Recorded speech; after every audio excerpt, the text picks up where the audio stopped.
and welcome to the Teaching with Class podcast, the podcast that gives you quick, actionable tips to easily implement in your classroom. I'm your host, Monica Pujol-Nasif.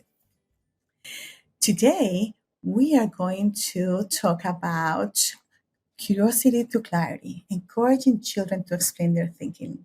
And for this, I have my friend, Shawn Kaplan, a colleague, class specialist here at Teachstone, to share with you her expertise. Shawn, let's start with getting to know you a little bit. Tell us a little bit about yourself. So I've been in early childhood education for a little over 30 years, starting and moving through infant care, toddler care, preschool, classroom work, administration work, coaching, training, and have the amazing opportunity to be here now in this podcast opportunity, working and supporting all things Teachstone and doing trainings for Teachstone as well. Thank you, Shawn. We couldn't be happier to have you in the team and today in the podcast with me. Thank you. And teachers, get ready. This is going to be super interesting and super fun, talking about explaining thinking. So let's start with that. Can you please tell us, what does it mean, explain their thinking? So when we talk about having children explain their thinking, it really is that chance and opportunity to pose questions, asking children to explain, really articulate what is it that's running through their mind? What is their thought process that's taking place right now? And as they explain their thinking and work to articulate that back, it's giving them the opportunities to sort of have those light bulb moments and put all other kinds of like language development and cognitive thinking power into practice. So it's a rich opportunity to help children really move through those cognitive higher order thinking skills. Excellent. So it's helping them talk to us about what is in their mind and guiding that cognitive skill happening. So let's talk about that. How does explaining their thinking will help children develop cognitive skills? Well, I like to attach that akin to sort of what happens in our own mind too, right? When we go to explain something back or somebody asks us a question about why we've done something or why do we always do certain things the same way. When we ask children those same types of questions, for example, tell me why you decided to use those blocks in that building, that tower. It requires the child to pause for a thought. And as they start to articulate in their own mind first, those are those higher order thinking skills that are starting to take place. It's exercising that cognitive muscle that they have. And then that becomes the translation out into expressive language. So they need those opportunities to be able to stop for pause and get that cognitive muscle really flexing in their head. Yeah, when you're saying that, I'm thinking not always, or in the beginning, we might not get answers when we are asked those questions if they're not used to being asked those kind of questions. But with practice and persistence and encouragement and purpose, they will start learning how to answer that deep question, huh? Absolutely. And I think we always want to remember too, the power of the question is still getting a child to think. Even if we're not getting the verbal response back, they're starting to slowly build that cognitive muscle in their mind because it gives them room. When we ask a question and pause, it gives them the room to start to build that muscle. And if we're not getting those verbal answers back, there's still an opportunity to potentially ask an additional question that might be a little bit smaller, a bite-sized question that will then get them to provide that verbal response that you will be able to continue to build on. I would never ask somebody to lift 250 pounds straight off the bat first day in the gym, right? So we might lift a smaller weight at first. Those are those bite-sized questions to build their ability to ask the bigger ones. I love it. So the power of the question, pause to let them process. And I love the small questions in the beginning and build on them. Okay, so as we think of this, there's so many different moments in the day that children are in the classroom with peers and their educators. So what are ideal moments of the day when teachers and children can engage in these kind of interactions? Such a great question, because I think a lot of educators are out there wondering, when and how do I ask these questions? When and how do I provide these opportunities in days that are so filled with responsibilities and so much going on? Do I really have time to do this? Right. And then it's the other side of, how do I identify those opportunities in the moment? One of the powerful ways that educators can start to take advantage of those more ideal moments are to think about, what are the spaces in their routine and the times of day that feel the easiest for them? Is it when it's one-on-one? Is it a small group? When they, the educators, are the most relaxed and comfortable in those interactions, thinking about what's taking place at that time and prepping a question or two to have in their back pocket. I like to call them fill in the blanks. So we can have a question starter that the educator can then use to fill in the blank. For example, why did you decide to? And then that can fit at various times of the day. Or tell me why you think that. And then they can fill in the rest of it. Whatever's happening in that moment gives them, the educator, that power of feeling a little more prepared and ready. My question to go to is, how do you know that? Okay, so I do know we've had this question before from teachers, because I love how you said, go to the moment that you're the most comfortable, that that you can start making this push of thinking, asking them to explain their thinking.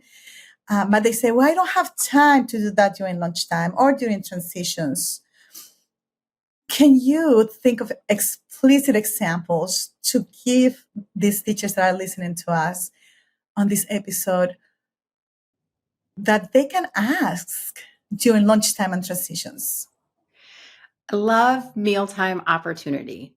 Again, if we go back to thinking about how we are as adults, what is the most valuable time that we have conversations with the people that we love and spend time with? It's when we're eating. It's when we're out to dinner. It's around those holiday celebration meals, right? That we have the grandest conversations. And this is no exception in the classroom. This is a powerful opportunity to be able to engage in dialogue and ask those powerful questions that get children to explain their thinking back. And we can start off with a simple conversation around what we're eating. As we watch and notice, I always love this part of being in the classroom. Meals and snacks were such a tremendous joy to be able to watch the patterns in the way that children eat, and they all eat a little bit differently. And so if you're watching how your children are eating, what they choose to eat first, for example, there's an opportunity for a prompting thought process question. Tell me why you always eat your fruit first, for example. That is going to, again, give that pause, allow the child to think about it, and then they'll have an opportunity to explain. They might answer briefly by saying, I like it, right? It's yummy because, and then we can go ahead and build on some. And then why do I notice you like to eat your chicken or your meat or your protein last. Why is that? Right? Giving them just opportunities to talk about the things that are naturally occurring at a mealtime. Powerful opportunity. Excellent. Could you think of something about transitions? That's a big one too. Transitions can oftentimes feel like a hectic time of day for educators, because there's a lot that you're trying to move through, right? You're trying to get from point A to point B, literally. And making sure that everybody is sort of along the way in that transitional process. So I think leaning into those sort of fill in the blanks, watch again, power of observation of what your children are doing. Watch how they're moving through that transition. and ask those prompting thought process questions. Why did you decide to put, maybe these books away first as we're transitioning, putting our books away and then meeting to hand wash or to go outside or whatever it might be? Watching and observing what children are doing are going to fuel those questions for you to ask them. It's genuine curiosity. Tell me why you decided to do something. Why do you think that? We can also set ourselves up as educators to create these opportunities to ask prompting thought process questions. I like to explain this and talk about this in light of playing volleyball. When you think about a volleyball game, one player will set the other one up, right? You toss that ball in the air and you've got that next player ready to hit. And you can do that as an educator with your students. If you're struggling to find those questions, ask one first, set the stage. So you might say to children, what do you think would be the quickest way for us to transition from mealtime to getting our jackets on? Set them up with a question that they need to answer, and then your prompting thought process question comes right after that. So a child might say, the fastest way to get there is to hop like a kangaroo, for example. And then you can ask that prompting thought process question. Why do you think kangaroos are the fastest animal, right? Or the fastest way for us to get there? So you can set the stage, you can set it up for yourself to be able to ask more of these prompting thought process questions too. I was going to ask, how can they set reminders? But what you just said is so clear, so plan, and then follow up with that prompting thought processes. So you also mentioned a little bit of when they say, I don't know, or my mom said, or my dad said. How can teachers persist so that the brains get used to go beyond that? And you did talk about that bite-sized questions. And what else can teachers do to push it, to stick to it and push that thinking? I think there's another layer here for educators to trust themselves with and be mindful of. And that is, if we go back to sort of those bite-sized pieces in that analogy of thinking about, we wouldn't walk into the gym on the first day and lift, hundreds of pounds, right? I'm going to start off with 3-pound weights. That's what I'm going to start off with. And then I'll graduate to the 5-pound weights and so forth. But as we think about those bite-sized pieces and the why behind those types of answers of, because my mom told me, or, I don't know. I don't know is a common phrase these days, even amongst adults. But if the more we understand the why behind those answers, the easier it's going to be for us, or for the educators to be able to go ahead and add that bite-sized question. So if we think about children's exposure, how much opportunity have they had? Have they ever gone to the gym, essentially? And if not, then that gives us that reminder. They're giving us a lot of information when they respond. So when we hear children respond with, I don't know, or maybe even just a shrug of the shoulders and no verbal response, that's them telling us, I have never been to the gym, right? So we want to offer that bite-sized question. Let's give them just the 3-pound weight. Pull back and ask a simplified question. We might ask a yes or a no question first to warm them up a little bit. And then as that cognitive muscle starts going, then we can reintroduce that deeper prompting thought process question. Absolutely. And you saying that brought me to the next question of, so we're talking about this behavior, and teachers, listeners out there, you have identified, we're speaking about quality of feedback. So I want to invite Shawn to share, how is it when you do this indicator of prompting thought processes, asking children to explain their thinking, how will this connect to the other 4 indicators of quality of feedback? How can scaffolding play a role here, and the feedback loops, and providing information and encouragement and affirmation? Well, that's really us that's the opportunity to set yourself up again, right? So when you get those responses, it's a perfect opportunity to say, okay, I need to scaffold a little bit here. let me maybe give a little bit of a hint. So we ask a question to a child. Let's say, for instance, how you're talking about the differences between animals that live on land and animals that live in the water. And you ask, a child says that a whale lives in the water. And I know, Monica, you said one of your favorite questions is, how do you know that? Right. And so we respond to that answer or statement from a child that a whale lives in the water with the question, how do you know that? And they give us, my mom told me, or I don't know.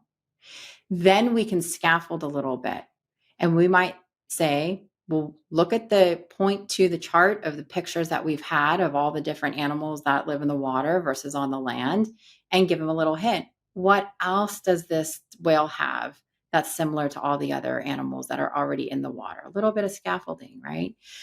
Getting them to sort of connect those dots. Our feedback loops that we have with children and the persistence that we bring to the table of asking additional questions, those questions can be yes or no, closed-ended, those bite-sized pieces that we've been talking about. So as you engage in that feedback loop, maybe those follow-up questions are just a little more digestible. Again, to strengthen that muscle, to power it on. We're turning on the power there for them to be able to warm up their thought process. Then come back with that. When children are struggling, let's think about saying, you've got this. You're such a smart thinker. That encouragement and affirmation. Stick with this. I think there's another way that whales live in the water. What do you notice here? Right? Interweaving that scaffolding back. And then as they begin to answer those questions, provide some more information, give them that clarity, give them the concrete understanding about why their answers and responses are correct or incorrect. Absolutely. Whales live in the water. They also have fins, just like our dolphins do. This is what helps them live and move through the water. So they're all going to play off of each other. Thank you, Shawn. From my heart, I can picture teachers going through this because for some reason, this is a challenging dimension. And you have given us such clear, immediate things that we can do or that our listeners can do with their children and connecting it to the whole dimension. And the way that you said it is like so doable. These are things that teachers are doing. And here we're talking about do it intentionally and make sure that you are that growing within quality of feedback, doing it more times in the day or for longer periods of times when you engage in that back and forth to make sure that they're better. Focus on that response from the children to get that depth. And this takes me to the next question of you mentioned before, what if it's nonverbal? So we know that we have all sorts of diversity within the classrooms. It could be children who speak more than one language or children and not English yet if the language of instruction is English. But also we can have children with special needs or just children who don't have any verbal language yet. How can teachers engage in this kind of interaction? How do the responses look like? Yeah, it's such a great question. And as we also think about the differences that children are coming to school with for the first time or entering into a preschool classroom for the first time after maybe limited language exposure or a home language that's different from the classroom language, as you sort of said, we might have dual language learners, perhaps children who are coming in with those different abilities, but thinking about where they are, how can I meet this child where they are? One of the powerful ways that you can do that is to watch for those nonverbal responses. One of the things I just recently had some dialogue around this topic in that if we think about a toddler or when children are much younger before we expect them to have language expression, right? Being able to articulate things with expressive language, what do? They point, they take your hand, they guide you to what they want, they bring you something. All of these are responses. While sometimes we might feel like it doesn't match a child's chronological age, these are still interactions and responses that they're using to communicate with you. And so those are opportunities, again, for you to use that as information, right? And then responding in that same way. That could be a feedback loop, right? So you could be asking a question while you get a physical response. And that persistence again with another follow-up question. And they might be showing you with facial expressions, body language, pointing, bringing you something. All of that can keep that back and forth going. Yeah. And when you just said that in providing information, it's like interpreting what they're pointing at or they're showing you on the picture and expanding that, telling more information about or clarifying something. Um, because, yes, even when children are nonverbal, we can engage in these deep interactions to help them explain their thinking. Okay, I have one more question too. Let's do it. How can educators strike a balance between providing guidance and allowing children to think independently and express their ideas freely? Oh, I love this question because it really does bring together everything we've been talking about. And it is that one space where we can really see powerful opportunity or the door closing on that powerful opportunity. And the smallest adjustment in pause time can be one of the most powerful opportunities to balance that space between allowing children to sort of think through things and share their expression and then taking over, right? So I don't know how many folks really do count in their head outside of myself, but when we just pause intentionally and allow the space, remember what we've been talking about this whole time, giving opportunities for children to think, right? We're prompting thought process. It requires them to be able to think through some information. So if we're pausing and we give that space and time for a child to think, then that will encourage that expression and opportunity. When we minimize that space and pause, then we tend to take over and shut down that opportunity.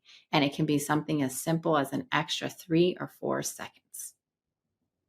So taking over meaning the teacher is asking a good question and then the teacher is answering the question just asked. Could be a teacher answering a question or what I like to call rapid fire. So if we are not getting you're not getting a response from a child, then are we following that up too quickly with an eagerness of engaging in follow-up questions? Or have we allowed the opportunity for that child to really think through and be able then to explain back their thinking and their thought process? Yeah. And ideally, what we do as teachers, we are guiding this development and one of the goals of this is that one day they take over, that they can ask each other these kind of questions, right? We are thinking, I'm talking all the way to secondary, like in any moment that children are able to not only to answer the questions that teachers are asking, but asking each other, why did you do that? How did you do that? And just imagine those rich conversations that can be happening in the classrooms. Absolutely. Alrighty, so starting to close our time together for this episode, can you give us those 2 or 3 strategies that our teachers can go implement right away with their children in the classroom? I would encourage educators to implement the fill in the blank strategies. So design yourself 2 or 3 questions that you can interchange throughout the day, like we were talking about earlier. Tell me why you decided to, and leave the rest open so that when you are at your most relaxed space when the routine is presenting itself, or you can really feel like you can take time and be more present, then you can implement those questions and they'll work at every routine time. Every routine time. You just got to leave that extra blank open, right? So that you can fill it in with whatever that topic is. Really powerful. And then I know there was questions and consideration about what are some ways that educators can remember to do these things? How can they remind themselves of these? So you write them out, but then what do you do? Slip it in your pocket, put it in a binder, put it in the closet. How do we then remember that these are some strategies and ways that we want to interact with children and asking these types of questions? I would encourage folks to either post their planning form. If you're planning, write these questions right on there, post it so it's visible for you. If you're not posting those, get some other sheets that you can put up. Write them down. I know teachers like to do the rubber band thing. I think it's a little painful, but whatever can be out in front of you and you already have it designed. Our biggest tripping point as humans is that we haven't planned and we think it's big and scary. But if you've already written it down and then you post it up, you're much more likely to engage. Can you explain that rubber band strategy?